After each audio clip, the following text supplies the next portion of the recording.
A simple mistake in handling user input could lead to your server being hacked. A young engineer published a small web application.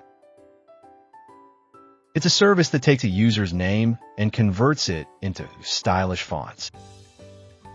When you enter something like hello, the app displays it in 4 different stylish fonts. It's built with Python and uses the Mako template engine to handle the rendering.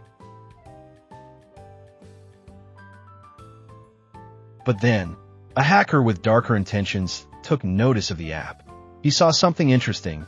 User input passed straight into the template engine. To him, it was a golden opportunity. Let's hack.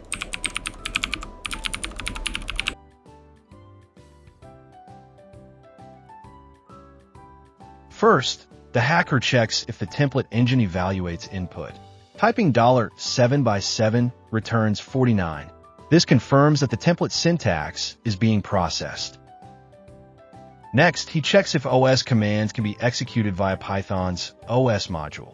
He inputs $_import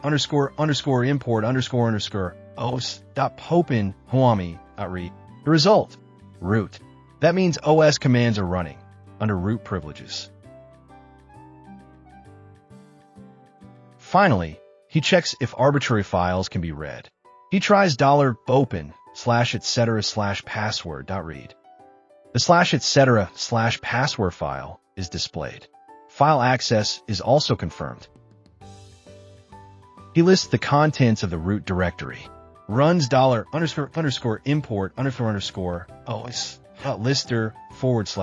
There is flag.txt.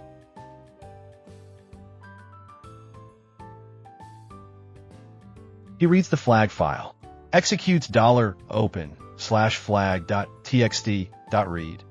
The contents appear, proving the RCE attack succeeded.